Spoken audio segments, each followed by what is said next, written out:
हम सज्जनगढ़। ये सज्जनगढ़ का मेन गेट है, बाजू में टिकट और लंबी लाइन है गाड़ियों की। लेकिन हमें जाना है वो ऊपर व्हाइट कलर का जो आप किला देख रहे हैं वहाँ पे। दोस्तों आखिरकार हम सज्जनगढ़ पहुँच चुके हैं, लेकिन ये जो सफ़र था इतना आसान नहीं था। असली चुनौती तो अभी दोस्तों शुरू नहीं हुई है, तो चलिए चलते हैं चुनौती की ओर। और हजारों लाखों का अतुलनीय बलिदान। जैसे दोस्तों हजारों चुनौतियों कठिनाइयों के बाद हमें आज़ादी मिली है, वैसे ही हमारा रास्ता भी इतना आसान नहीं था। तो आइए आज के इस नए सफ़र की शुरुआत करते हैं। तो आइए सबसे पहले इस किले का इतिहास जानते हैं। सज्जनगढ़ के किले का निर्माण 1883 ईस्वी में मेवाड़ के महाराणा सज्जन सिंह द्वारा किया गया था, जिसे सुदृढ़ अर्थात मजबूत प्राचीर का रूप उनके पुत्र महाराणा फतेह सिंह ने किया। वैसे तो भीड़ 12 महीने रहती है, लेकिन आज कुछ खास है, बहुत खास है। हम मना रहे हैं आज़ादी का 75वां साल, इस कारण से आप भीड़ देख सकते हैं। पूरा एक बार में पूरा भारत घूम लेंगे तो और बचेगा ही नहीं कुछ हासिल करने के लिए। जिसने भारत घूम लिया तो सब कुछ हासिल कर लिया। एक बार आप जय हिंद बोल दीजिए। जय हिंद, जय हिंद, जय हिंद। हमें जाना है वो ऊपर व्हाइट कलर का जो आप किला देख रहे हैं वहाँ पे, और पूरा घुमावदार रास्ता है। आपको क्या लगता है इतना आसान है? बहुत दिन हो गए हमने कोई पहाड़ की चढ़ाई नहीं की। तो देखते हैं, चढ़ते हैं कहाँ पे सज्जनगढ़, और आपको हमारे जो रास्ते के चैलेंज है उससे रूबरू कराते हैं। तो चलिए चलते हैं।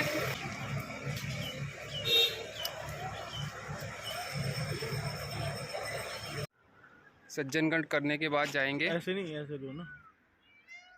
सब सोच रहे हैं जाए कैसे, लेकिन हम तो निकल गए अपने साथी के साथ में।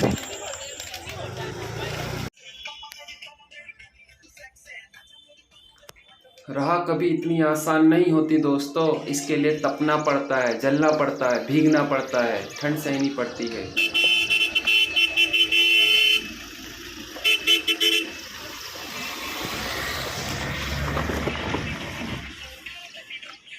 ऊंचे ऊंचे पहाड़ों को लांघना पड़ता है।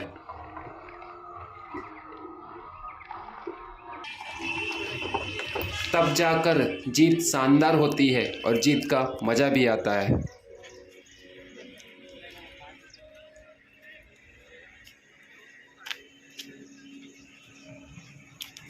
दोस्तों पहाड़ों पर इतनी कभी भी आसान नहीं होती चढ़ाई, ऊपर से साइकिल, ऊपर से सामान।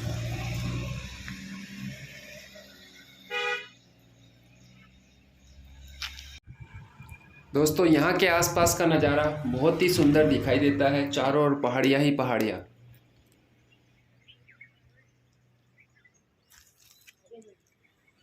दोस्तों आखिरकार हम सज्जनगढ़ की ओर आगे बढ़ चुके हैं। हालांकि हमारे रूट में नहीं था, लेकिन कोई भी चीज़ हम छोड़ना नहीं चाहते, इस कारण से हम आगे बढ़ रहे हैं। कुछ रास्ता हमने पार कर लिया, देखिए वहाँ से हमने स्टार्ट किया था, अगर कुछ देख पा रहे हो। उसके बाद पहाड़ देख रहे हैं, यहाँ की चोटी तक हमें जाना है। गाड़ियाँ जा रही है, लेकिन हमारी क्षमता जहाँ तक होगी वहाँ तक हम लेके जाएंगे, उसके बाद फिर पैदल ही जाएंगे। और सज्जनगढ़ को हमने ऐड किया क्योंकि ये भी महत्वपूर्ण स्थान है। और इसके बाद हम हल्दी घाटी जाएंगे, उसके बाद नाथद्वारा जाएंगे। तो देखते जितना कवर कर सके, जितना आपको दिखा सके उतना दिखाने का प्रयास करेंगे। अभी मेहनत बहुत है, जी तोड़ मेहनत है, तो चलिए लगते हैं मेहनत पर। तो आपने नज़ारा देखा कितनी भीड़ है, कितनी गाड़ियाँ लगी हुई है। और अभी सामने का नज़ारा आपको दिखा रहे हैं। कहाँ तक अपनी साइकिल जाती है पता नहीं, लेकिन देखिए सामने जो बोर्ड लिखा हुआ है उसको बताते हैं आपको। सज्जनगढ़ मानसून पैलेस है और बहुत ही सुंदर नज़ारा है। दम भर जाता है, हलक सूख जाती है। वहीं कहीं से शुरुआत की थी, उसके बाद फिर ये चढ़ते हुए ऐसा और मुश्किल पड़ाव से होकर अब ऊपर जाना है हमें। इस ओर ऊपर जाना है। अभी मंजिल आसान नहीं है दोस्तों, अभी तो बहुत लंबा रास्ता है। मुश्किलों से ये मत सीखो कि तकलीफ़ें कितनी आएगी, मुश्किलों को ये बताओ कि हम में जुनून कितना है। जितना सुंदर यह रास्ता दिखाई दे रहा है, उतना ही कठिन भी है।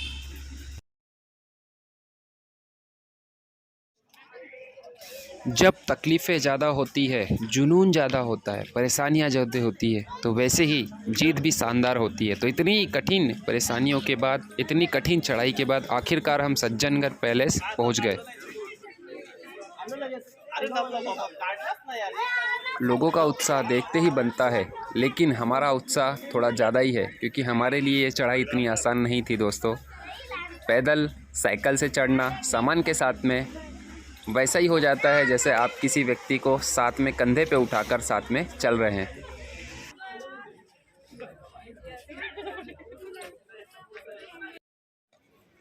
खैर, जो भी तकलीफ़ें रही हो आखिरकार पहुंच तो गए ही।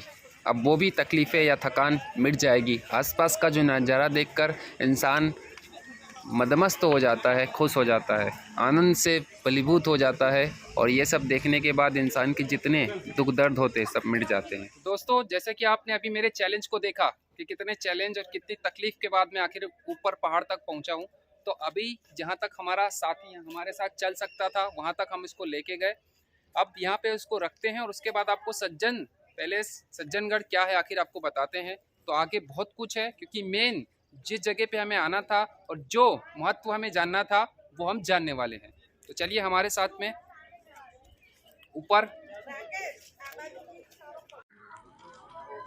खूबसूरत चीज़ों की यही पहचान होती है कि वो आपको इतनी आसानी से नहीं मिलती, उसे हासिल करना पड़ता है कड़ी चुनौती के बाद, कड़े जुनून के बाद, कड़ी मेहनत के बाद। गेट के बाहर ही हम खड़े हैं अभी, और जैसे ही आप अंदर एंट्री करेंगे उसके पहले आप जब भी कहीं भी जाए तो गेट के बाहर उस जगह के बारे में महत्वपूर्ण जानकारी दी गई है, तो वो पढ़ना ना भूलें क्योंकि जब तक आप उस जगह के बारे में जानेंगे नहीं तो वहाँ जाने का कोई मतलब ही नहीं होता। फोटो अपनी जगह है, वीडियो अपनी जगह है, लेकिन जब तक आप उस जगह की महत्व को नहीं जानेंगे तब तक आपको आनंद उतना नहीं आएगा। ये गेट पे उसकी जानकारी लिखी गई है, हम उसका फोटो आगे डालने वाले, तो आप पढ़ लेना। जैसे हम एंट्री करते हैं तो आपको विशाल टावर के रूप में यह महल दिखाई देगा, किला दिखाई देगा या गढ़ दिखाई देगा। देखेंगे आप,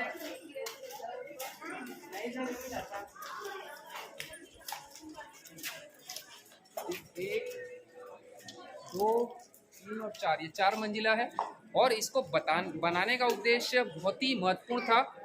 पूरे क्षेत्र के बादलों की जानकारी के लिए इसको बनाया गया, क्योंकि पहाड़ पर बनाना और उसके बाद इतना ऊंचा बनाना यह बहुत कम देखने को मिलता है। बेसिकली क्या होता है कि क्राइटेरिया बड़ा होता है लेकिन जो मंजिल होती है वो कम होती है, लेकिन इतना बड़ा बनाने का उद्देश्य यही था कि आसपास जो बादल थी उसकी स्थिति को जाना जा सके, क्योंकि उस समय यही एक माध्यम था कि भाई जाना जा सके कि कैसा मौसम है। क्योंकि आसपास की ओर अगर आप अंदर देखेंगे, अंदर बहुत कुछ है वो दिखाने वाले हैं, तो आसपास की चीज़ों पर नज़र भी आसानी से रखी जा सकती है। चारों दिशाओं से इस जगह से नज़र आसानी से रखी जा सकती है। तो अंदर चलते हैं और आपको और आगे की जानकारी देते हैं।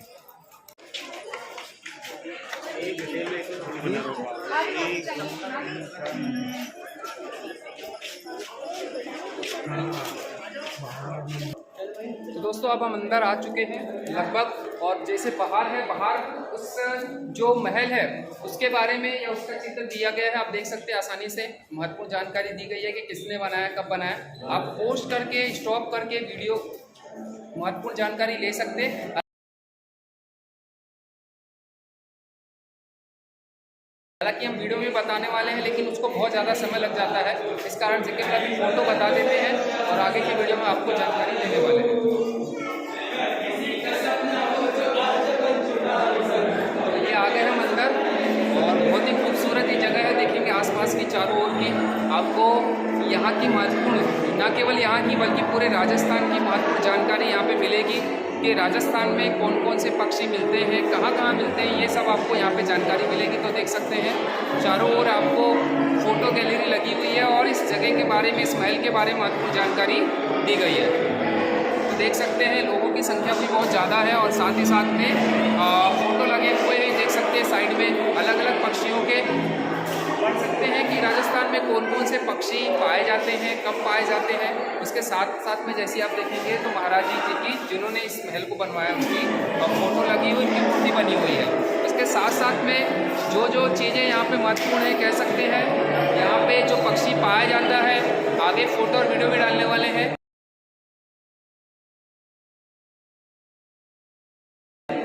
उसके बारे में बताया गया है कि ये पक्षी पाया जाता है। ऐसे ही आपको यहाँ पे जो अजगर है पाया जाता है उसके बारे में जानकारी दी गई है।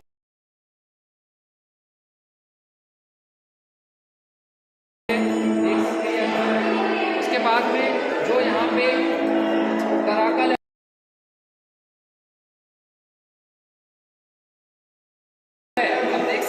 देख के आप चिंता मत करिए, फ़ोटो और वीडियो अच्छे से डालने वाले हैं और भी।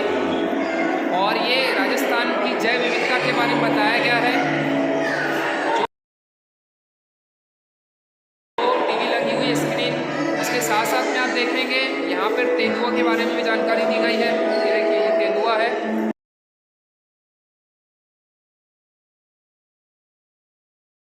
और शिकार लिए हुए हैं अपने साथ में, और ये महत्वपूर्ण जानकारी दी गई है। आगे फोटो भी डालने वाले हैं।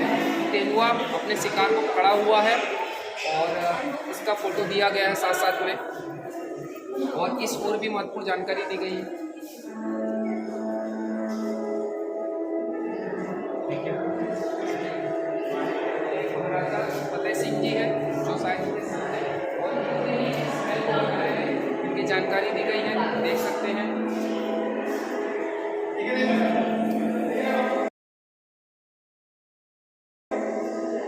और उसके बाद जो रह गया काम वो उनके फतेह सिंह जी ने, महाराणा फतेह सिंह जी ने आगे काम को बढ़ाया। तो देख सकते हैं बहुत ही सुंदर व्यू है, ऊपर है, नीचे है, राइट साइड है, चारों ओर। ये हो गया महल का भाग। और ये देखेंगे तो यहाँ पे लगभग बैठने के लिए बनाया गया है। यहाँ बैठे थे, ऊपर बैठते थे, और ऊपर से भी देखने के लिए है। वो ऊपर अभी जाने वाले हैं, आपको जानकारी देने वाले हैं। अभी बाहर से दिखाएंगे कि किस प्रकार से आसपास चारों ओर का जो व्यू है वो देखा जा सकता था। तो ये बंदर भैया बैठ गए बीच में, मान नहीं रहे, हटा ही नहीं रहना। यहाँ तो रास्ता जाम करके रखा हुआ है, ना वहाँ से लोगों को आने दे रहे हैं और ना यहाँ से लोगों को जाने दे रहे हैं। भैया हट जाए यार।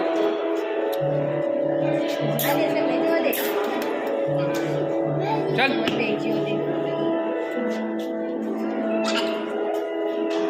तो ये लोगों के कौतूहल का कारण बन गया। देखो कितने सारे लोग फोटो और सेल्फी ले रहे हैं इसकी। तो दोस्तों अभी हम सज्जनगढ़ कह सकते हैं, किला कह सकते हैं, महल कह सकते हैं कि बैक साइड में है। आप देख सकते हो कितना ऊंचा यह किला है। और जैसे बताया गया कि आपको इसको आसपास के बादलों पर नज़र रखने के लिए बनाया गया। और जितना आप देखेंगे तो आपको चारों ओर का जो भाग है पूरा का पूरा खुला दिखाई देगा। आजू बाजू में आपको पहाड़ी पहाड़ नज़र आएंगे। इस प्रकार से बड़े पहाड़ के ऊपर ये बनाया गया है। और जितने चैलेंज से हम चढ़ के आए हैं ऊपर साइकिल से, आप समझ सकते हो कितनी मुश्किल से तो आए हैं, और आपको आसपास का नज़ारा दिखा रहे हैं। साथ ही साथ में देखिए पूरे आपको चारों ओर केवल पहाड़ी पहाड़ नज़र आएंगे।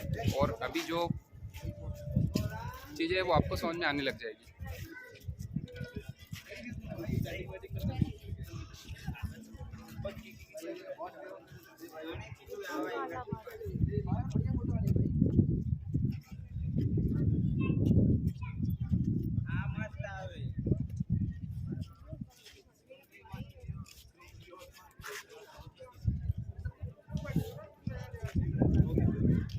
तो अगर दिख रहा होगा तो देख सकते हैं आजू बाजू में केवल पहाड़ी पहाड़ है, और ये सब पर नज़र रखने के लिए बनाया गया। साथ ही साथ बादल भी आपको आसानी से दिखाई देते हैं। देखिए चारों ओर उस ओर बारिश हो रही है खूब, इस कारण से वहाँ पे काला बादल छाया हुआ है, और इस ओर बादल साफ है। अभी बारिश हुई थी तो माहौल पूरा का पूरा गीला गीला है। और देख सकते हैं पूरे हर तरफ पहाड़ी पहाड़ है। और ये हम जो खड़े हैं वो ऐसे ही सबसे बड़े पहाड़ पे खड़े हैं, और किस तरीके से आए वो तो आप जानते ही हैं। उसके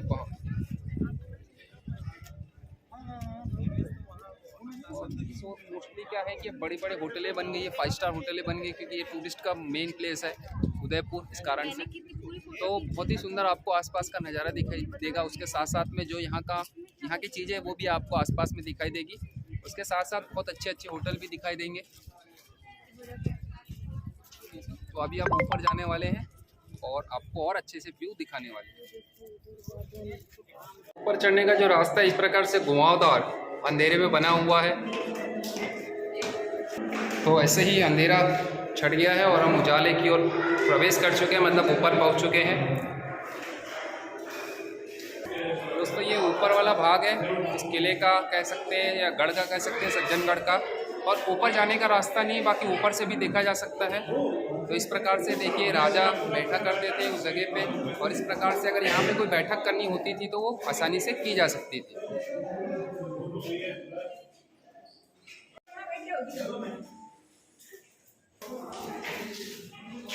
लगभग हम ऊपर पहुंच चुके हैं, और ये वाली जो गैलरी है वहाँ पे जितने भी राजस्थान में आदिवासी हमारी भाई बंधु रहते हैं वनवासी भाई बंधु रहते हैं, उनकी जानकारी दी गई है कि राजस्थान में कौन कौन सी जनजाति रहती है वनवासी, उसके बारे में किया गया है।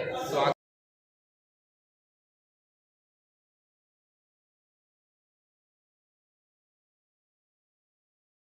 आप देखेंगे, हम आपको फोटो वीडियो भी डालने वाले आगे, तो आसानी से देख सकते हैं। तो इस वीडियो में आप देखेंगे यहाँ से वीडियो में वैसे ही सुंदर दिखाई देता है जैसे वहाँ से दिखाई देता है, वहाँ से बहुत अच्छा दिखाई देता है क्योंकि बहुत खुला है। यहाँ पे लोग भी बहुत ज़्यादा है, आप देखे होंगे पब्लिक बहुत ज़्यादा है। बेसिक सी बात है, आज 15 अगस्त है, तो इसका व्यू भी उतना अच्छे तरीके से दिखाई देता है। तो लोग किसी न किसी रूप में घूमने आते हैं और बहुत कुछ एनर्जी अपने साथ में लेके जाते हैं और पॉजिटिव एनर्जी लेके जाते हैं। तो ऐसे ही एक नई एनर्जी के साथ में हम भी अभी जाने वाले हैं आगे का हमारा जो टूर है वो हल्दी घाटी का युद्ध जहाँ पे हुआ था बहुत भीषण, उसके बारे में जानकारी देने वाले हैं। उसके बाद यहाँ का जो प्रमुख कह सकते हैं श्रीनाथ जी नाथद्वारा, वहाँ पे जाने वाले हैं। तो अभी जो हमारा सफ़र है बहुत ही कठिन होने वाला है, बहुत ही चैलेंजिंग होने वाला है। तो ऐसे ही आपसे हम अपनी बहुत कुछ जानकारी देने वाले हैं और आगे की वीडियो में आप बहुत ही क्लियरली आसपास का नज़ारा देखने वाले हैं। तो बने रहिए, अभी वीडियो में और भी बहुत कुछ है। फ़ोटो निकाल ले, कितना भी वीडियो निकाल ले, फिर भी मन नहीं भरता यार। ये भारत है ही ऐसी चीज़, कितना सारा वीडियो रहता है, कितना सारा डाटा जमा हो जाता है, लेकिन फिर भी ऐसा होता है कि नहीं यार ये चीज़ छूट ना जाए, ये चीज़ छूट ना जाए। इस कारण से बहुत कुछ कवर करने की कोशिश करते हैं आप लोग के लिए। तो आप देखेंगे अलग अलग एंगल से अलग अलग व्यू लिए गए हैं, अलग अलग फ़ोटो वीडियो निकाले गए हैं। तो बहुत ही अच्छा लगेगा अगर आप समझने की कोशिश करेंगे कि व्यक्ति पूरे भारत की साइकिल से यात्रा कर रहा है और इतने पहाड़ पर कैसी सिचुएशन में आया, पीछे सामान है और साइकिल से ऊपर। तो आप अगर समझेंगे तो आपको खुद को समझ में आएगा। उसके साथ साथ में आपको पूरे भारत का आनंद भी दे रहे हैं। तो आप फिर समझ जाइए कि आपको आगे क्या कर सकते हैं। लाइक कर सकते हैं, शेयर कर सकते हैं, सब्सक्राइब कर सकते हैं, वो आपके ऊपर है। दोस्तों पहले से हमने घूम लिया है, सज्जनगढ़ घूम लिया है। अभी हम आगे जाने वाले हैं हल्दी घाटी, उसके बाद फिर नाथद्वारा जाने वाले हैं। उसके पहले हमने सोचा क्यों ना कुछ खा पी लें। यहाँ पर ऊपर रेस्टोरेंट भी बना हुआ बहुत अच्छा है, आपको इतना भी नहीं है। जैसे 20-30 रुपीज़ में आपको कहीं भी कॉफ़ी मिलती है, यहाँ पर 40 रुपीज़ की है। तो हमने कहा चलो इसका भी आनंद ले, तो कॉफ़ी का आनंद लेते हैं। और बहुत ही बैठने के लिए बहुत बढ़िया व्यवस्था की गई है यहाँ पे। अगर कोई दूर से आया है या फिर कोई माँ बेटा है तो बहुत ही अच्छे फैमिली के बैठने के लिए बहुत ही अच्छे सोफे वगैरह आप देखेंगे। आसपास का भी आपको नज़ारा दिखाने वाले हैं। तो बहुत ही अच्छा नज़ारा है आसपास का, बहुत ही अच्छी व्यवस्था है। चार्जिंग प्लग है, फैन लगा हुआ है और लाइट है।